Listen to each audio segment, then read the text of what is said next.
से दुर्भाग्यपूर्ण घटना की, जो कि कलकत्ता में हुए एक महिला चिकित्सक डॉक्टर के साथ में रेप और हत्याकांड के तहत। तो उसी विषय में हम आज बात करेंगे नारी शक्ति से, नारी जन जागृति संस्थान की नारी शक्ति से उनका क्या कहना है, इसका किस प्रकार से वो विरोध करते हैं, क्या कहेंगे इसके लिए। नमस्कार। क्या शुभ नाम मैडम? जी, ममता गुप्ता, नारी जन जागृति संस्थान के अध्यक्ष। मैडम, जिस प्रकार से देखा गया कि अभी हाल ही में कलकत्ता में घटना हुई है कि महिला चिकित्सक के साथ में रेप करके हत्या की गई, इसके बारे में आप क्या कहेंगे? ये एक हमारे समाज में विकृत जो मानसिक प्रवृत्ति के लोग होते हैं उनके द्वारा ये सब किया जाता है। और इस घटना के बारे में तो मैं क्या बोलूँ, एक जो डॉक्टर बन रही है, मतलब डॉक्टर बन चुकी थी, नाइट में अपनी ड्यूटी दे रही थी, और जो हमने सुना है कि उस डॉक्टर का जो रेप हुआ है, वहीं के ही जो मेडिकल जो कॉलेज था और जो वहाँ के प्रिंसिपल के ऊपर जो आरोप लगा हुआ है, हो सकता है वो सही भी हो। तो मतलब उसी मतलब जो जिस मतलब उसमें काम कर रहा है, जो प्रोफेशन में है डॉक्टर, उन्हीं के ही दुश्मन उन्हीं के प्रोफेशन के लोग बन रहे हैं, तो ये गलत है। वैसे तो एक डॉक्टर ही नहीं, आम महिला का भी यदि रेप होता है तो ये गलत है। क्या आज के समाज में महिला सुरक्षित नहीं है? वैसे तो कहते हैं महिला को पढ़ाओ, आगे बढ़ाओ, बालिका बचाओ, और वैसे आप छोटी छोटी बच्चियों का रेप होता है, एक डॉक्टर का रेप हो रहा है, अभी उत्तराखंड में हुई है यही घटना। ये सब क्यों?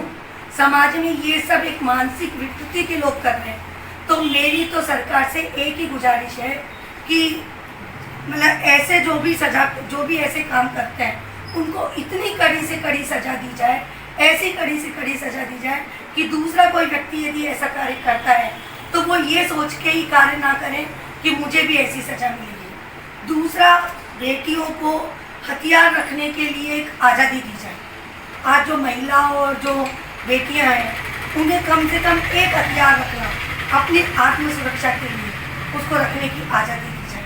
मैं तो यही चाहूँगी कि समाज में ऐसे भेड़ियों को ज़्यादा से ज़्यादा सज़ा मिलनी चाहिए, जिससे कि दूसरे लोग इस सज़ा को देखकर ही ये अपराध ना करें। एक नशाबंदी जरूर होनी चाहिए, क्योंकि अधिकतर अपराधों में ये देखा गया है कि जो नशा करते हैं, इस अपराध को करने से पहले वो लोग नशा करते हैं और फिर ये अपराध करते हैं, इसलिए नशाबंदी भी जरूर होनी चाहिए। आगे नारी जन जागृति सेवा संस्थान द्वारा नारी शक्ति का क्या रोल रहेगा इस मुद्दे को लेकर? नारी शक्ति का तो रोल ये है कि हम लोग भी सोच रहे हैं, अभी तो हम 3 दिन की छुट्टी आ गई, एक ज्ञापन देंगे कलेक्टर साहब को, प्रधानमंत्री महोदय के नाम पर, कि उसके अपराधी जो हैं उनको कड़ी से कड़ी सजा मिले। और यदि अपराधी नहीं पकड़ में आता है तो नारी शक्ति धीरे धीरे ऐसा आंदोलन करेगी कि वो पूरे देश में ही आंदोलन रह जाएगा। और आगे और भी बात करेंगे कार्यकर्ताओं से। नमस्कार मैडम। नमस्कार, क्या शुभ नाम मैडम? मेरा नाम सावित्री देवड़ा है, मैं नारी जन जागृति संस्थान की सचिव हूँ। आप इस मामले को लेकर क्या कहेंगे? ये इतनी दुर्गति है अपने भारत के लिए कि इसके लिए जितना कहा जाए कम है। एक औरत को कहते हैं कि देवी का रूप है भारत में, और ये देवी इस तरह से ये हालात हो रहे हैं उनके। ऐसा क्यों हो रहा है? हर इंसान के मुंह पे एक करारा तमाचा है, इसका जवाब हर नारी चाहती है कि, और इतनी आक्रोश से भरी हुई है इस घटना को लेके कि इसकी कड़ी से कड़ी सजा दी जाए। यदि सरकार कुछ नहीं करती है तो ये हमें सौंपा जाए, क्योंकि हर नारी हर निर्णय लेने में सक्षम है। क्योंकि जब कहते हैं उसको जगत जननी है, तो जगत जननी है तो जगत का विनाश भी कर सकती है। यदि औरत नहीं रहेगी तो फिर आदमी क्या करेंगे? यदि आदमी कुछ नहीं, औरत ही को तुम नष्ट ही कर दो ना, उसको पैदा ही क्यों होने देते हो? जब यही कुकर में यही वारदात चलानी है, कहाँ तक, कब तक हर स्थिति में औरत को नीचे गिराया जाता है, हर स्थिति में उसको दुर्गम से दुर्गम स्थिति पर। एक तो कहा जाता है कि औरत को आगे बढ़ाया जाए, बच्चों को पढ़ाया जाए। आज माँ बाप दिल पे पत्थर है कि आज हमारी बच्ची भी बाहर पढ़ती है। हम किस वजह से, किस संतोष से रातों की नींद उड़ा के सो रहेंगे? कैसे उनके प्रति उनके कैसा व्यवहार करें? कब हमारी बच्ची के साथ कब क्या हो सकता है? आज 3 साल की बच्ची, 4 साल की बच्ची, 5 महीने की बच्ची, इनके साथ कितनी दुर्गति होती है। ना तो कोई 50 साल का सेफ है, ना कोई 5 साल का सेफ है। ये भारत की स्थिति है। आज आप आउट ऑफ इंडिया में जाके देखो, इस स्थिति की कोई घटना नहीं होती है। ना कभी हमने ऐसे सुनने में आई कि कोई रेप केस हुआ है। ये अपना भारत में ही क्यों ना, जिनको सनातन धर्म माना गया है, धर्म के प्रति औरत को देवी के रूप में माना गया, फिर उसके साथ ऐसी दुर्गति क्यों हो रही है? ये मैं सरकार से जवाब चाहती हूँ। यदि सरकार ने इस नतीजे पे इसका विरोध नहीं किया तो हम नारी सब इतने आक्रोश में हो रखी है कि हम भविष्य रैली निकालेंगे और घर घर जाके हम इसलिए लेडीज को कहेंगे कि अपनी बेटी को सुरक्षित रखने के लिए पहला कदम तुम खुद उठाओ, हर बेटी सक्षम सुरक्षित बनाओ। नहीं होती तो हम तुम्हारे साथ हैं, क्योंकि देश जिला विकास जैसे जैसे विकास होगा वैसे भी आक्रोश रैली। अब इस बार हम चुप नहीं रहेंगे, क्योंकि हर स्थिति में औरत को ही हार माननी पड़ती है। क्यों माने? और औरत किस क्षेत्र में कम है? आज डॉक्टर में देखो, पायलट में देखो, चांद तक पहुंच गई है औरत, फिर इस जगह आके इसकी दुर्दशा क्यों जाती है? क्यों सरकार कदम नहीं उठाती है?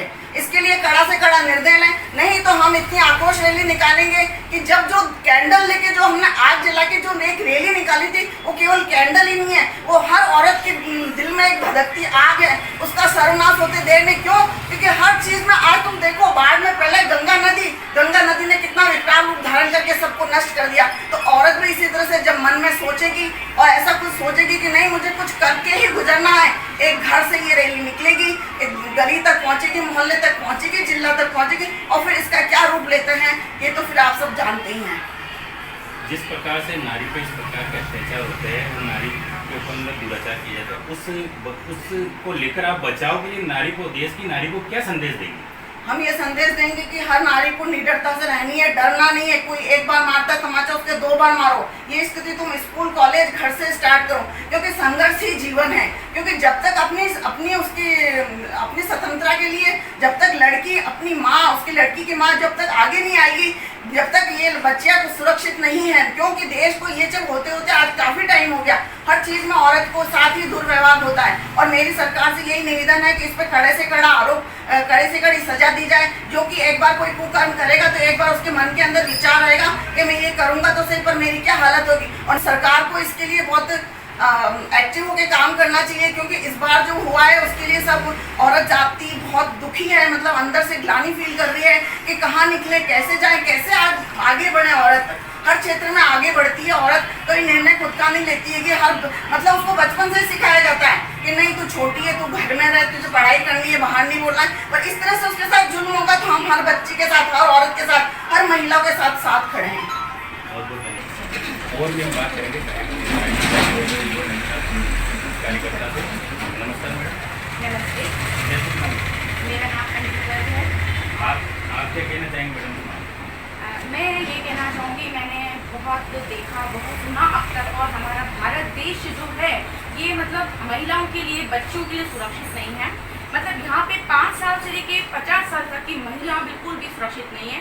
और सरकार इतने कानून, इतने नियम, इतनी चीज़ें बनाती हैं, लेकिन वो अब तक इस लक्ष्य को कभी भी पूरा नहीं कर पाई कि अगर ये अत्याचार, ये रेप, ये केस हो रहे हैं तो इनके लिए बहुत एक मतलब सख्त कार्रवाई की जाए।